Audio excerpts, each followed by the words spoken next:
video kali ini saya akan menjelaskan yang pertama bagian dari laba-laba, yang kedua bagian-bagian dari belalang, dan yang ketiga adalah persamaan dan perbedaan dari belalang dan laba-laba.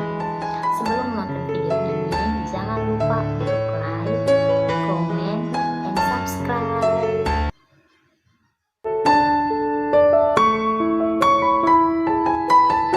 Oke teman-teman, bagian pertama ini saya akan menjelaskan bagian dari laba-laba. Perlu diketahui bahwa laba-laba adalah hewan yang berbuku-buku atau arthropoda, di mana dia hanya mempunyai dua segmen saja, yaitu kepala dan abdomen. Dia juga tidak mempunyai sayap untuk terbang dan tidak mempunyai mulut untuk mengunyah.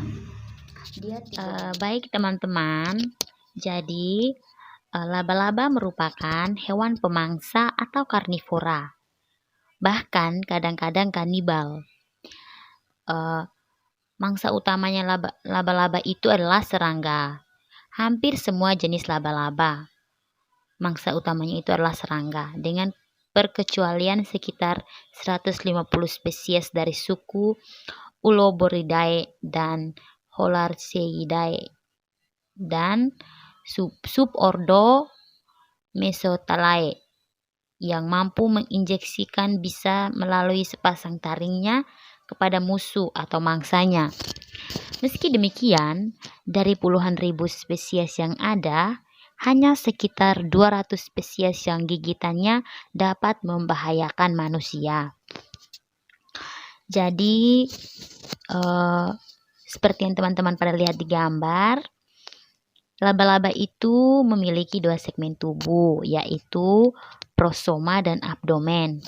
Dia tidak seperti serangga yang memiliki 3 bagian tubuh. Dia hanya memiliki 2 segmen saja. Segmen bagian depan disebut cephalothorax atau prosoma. Ya, ini segmen bagian depan itu kepala ya teman-teman. Yang dimaksudkan itu kepala atau prosoma, yaitu dia merupakan gabungan dari kepala dan dada atau toraks. Ya, teman-teman bisa lihat di gambar. Lalu segmen bagian belakang disebut abdomen atau perut.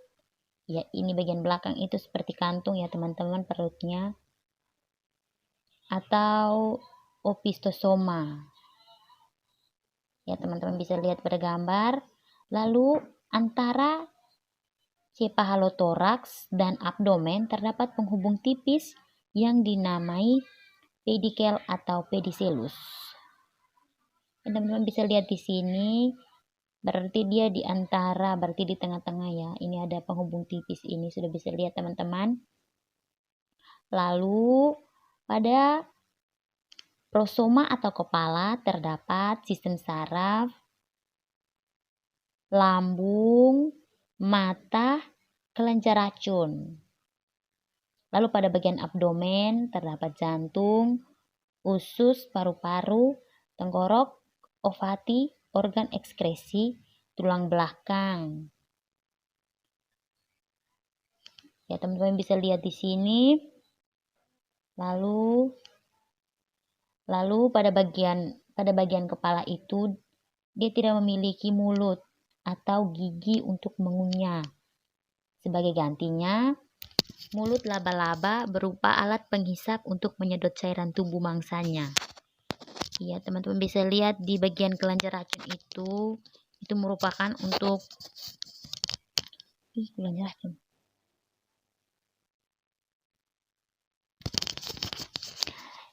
Masih pada bagian prosoma atau kepala, di situ ada mata.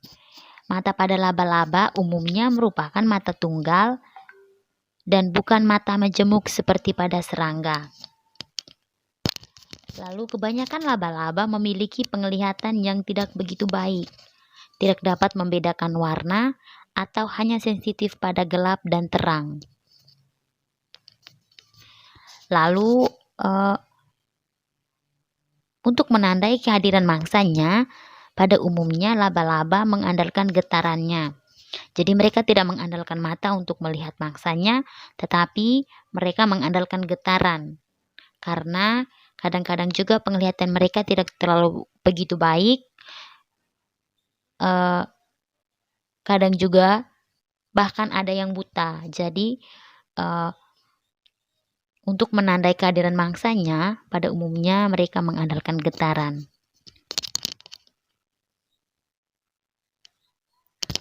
Oke, yang berikut Cephalothorax. Cephalothorax juga disebut prosoma. Terdiri dari dua permukaan primer, karapas punggung dan sternum ventral. Sebagian besar pelengkap eksternal pada laba-laba melekat pada Cephalothorax, termasuk mata, chelicerae dan mulut, pedipalpa dan kaki lainnya.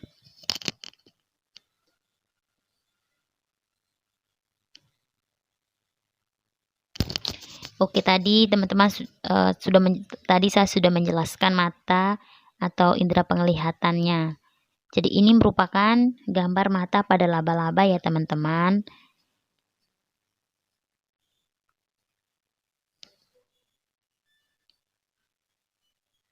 Ya, yang berikutnya pedicel.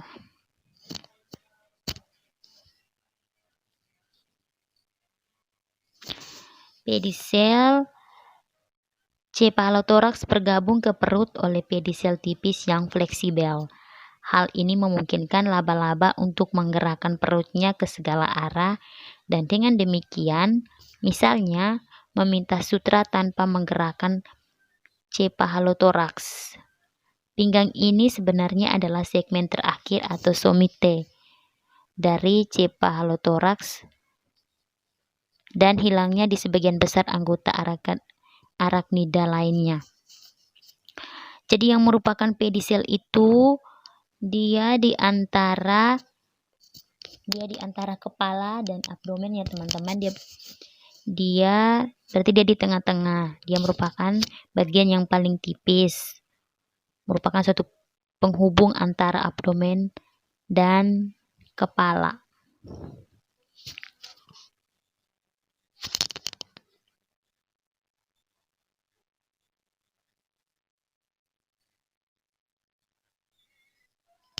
Ya, abdomen atau perut. Dia juga dikenal sebagai opisthosoma. Pada sisi perut ada dua lempengan yang mengeras menutupi paru-paru buku. Lempeng ini disebut epigastrik. Jadi teman-teman sudah bisa lihat model abdomen. Dia semacam kantung. Dan terdapat lempeng epigastrik. Yang berikutnya adalah belalang. Jadi belalang merupakan serangga pemakan tumbuhan atau disebut juga herbivora yang berasal dari subordo Caelifera dalam ordo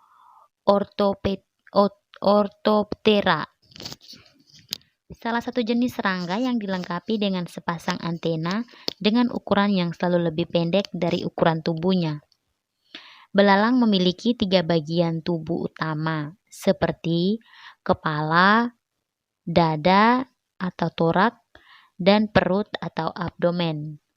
Selain itu, terdapat juga anggota tubuh lainnya, seperti kaki yang bersendi berjumlah 6, sayap 2 pasang untuk terbang, dan sepasang antena sebagai alat sensor. Yang pertama, kepala atau caput.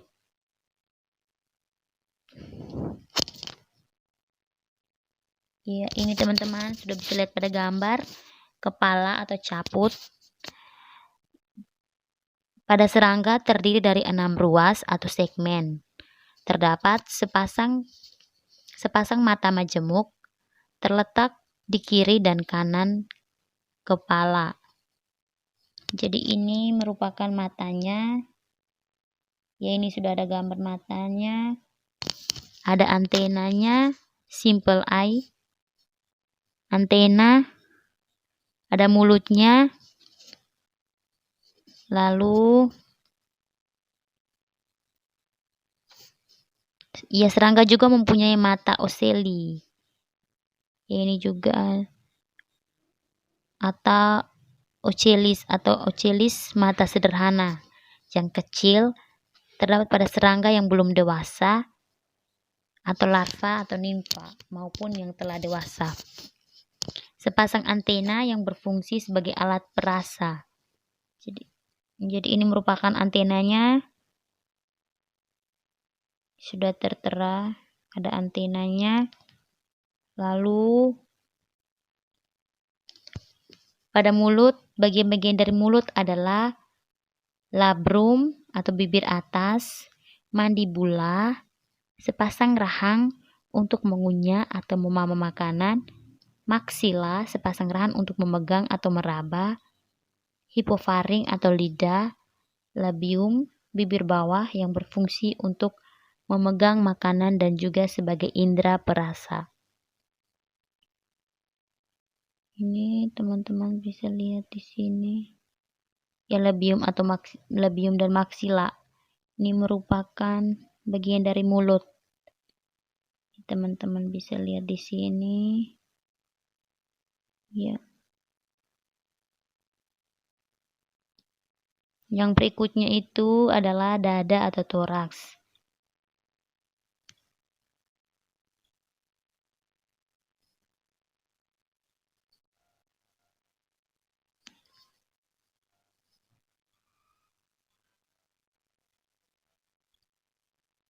Ini pada gambar dada atau toraks, teman-teman sudah bisa lihat di sini.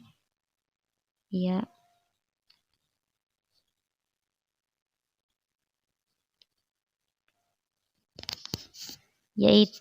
Jadi dada serangga terdiri dari 3 ruas, yaitu protoraks, mesotoraks, dan metatoraks. Pada dada melekat kaki dan sayap serangga. Ya, ini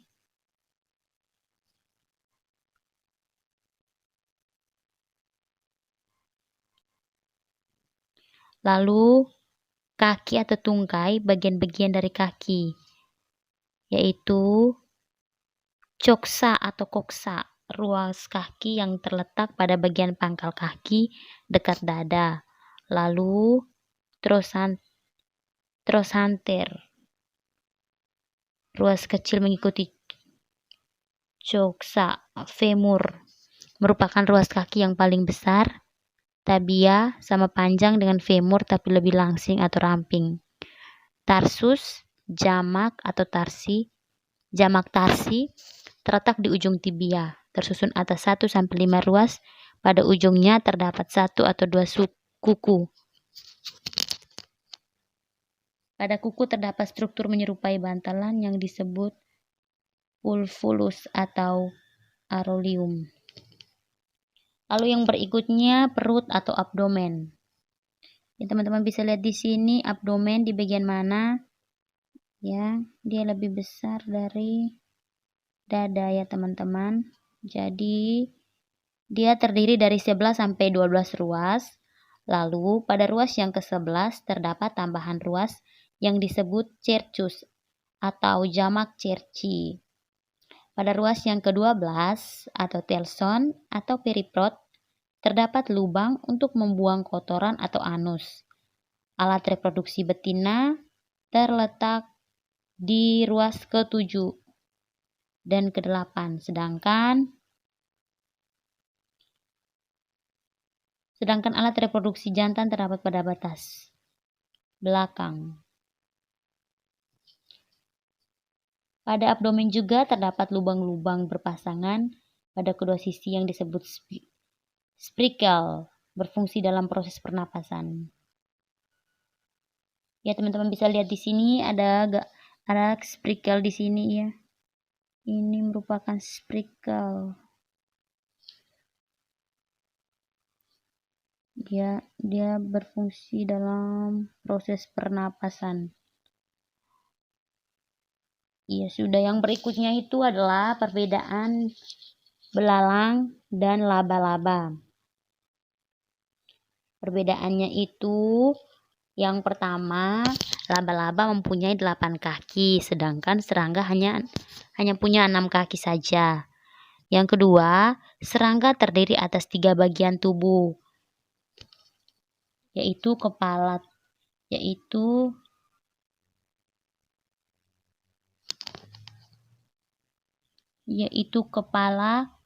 toraks, dan abdomen.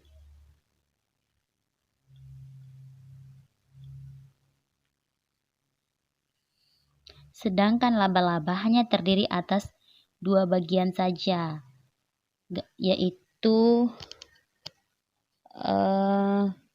kepala dan abdomen, di mana gabungan kepala dan toraks yang disebut cephalothorax serta abdomen. Yang ketiga, laba-laba memiliki mata sederhana, sementara serangga memiliki mata majemuk. Yang keempat, laba-laba mampu membuat jaring sutra, sedangkan serangga tidak bisa. Yang kelima, laba-laba tidak bisa terbang, serangga tidak bisa terbang. Sedangkan serangga bisa terbang karena memiliki sayap. Yang keenam, menurut ahli biologi, mereka berasal dari famili yang berbeda. Laba-laba merupakan spesies dari famili Arachnida dan serangga berasal dari famili insek. Lalu persamaannya itu ada 3 saja. Yang pertama, sama-sama memiliki bermulut penggigit. Yang kedua, sama-sama berkaki banyak atau berbuku-buku. Yang ketiga, sama-sama kepala dan badan jadi satu. Oke teman-teman, tadi di video sebelumnya sudah menjelaskan bagian-bagian dari belalang dan bagian-bagian dari laba-laba. Nah, berikutnya saya akan menjelaskan persamaan dan perbedaan dari belalang dan laba-laba. Perbedaan dari laba-laba dan belalang adalah yang pertama, laba-laba memiliki 8 kaki, sedangkan belalang hanya memiliki 6 kaki saja. Lalu, laba-laba tidak bisa terbang, sedangkan belalang bisa terbang. Lalu, laba-laba memiliki 2 segmen saja, sedangkan belalang memiliki 3 segmen. Lalu, laba-laba memiliki mata yang sederhana, sedangkan belalang memiliki mata yang majemuk. Lalu, menurut ahli biologi, mereka berasal dari famili yang berbeda. Belalang berasal dari famili Arachnida, sedangkan belalang berasal dari famili insek. Lalu persamaannya dari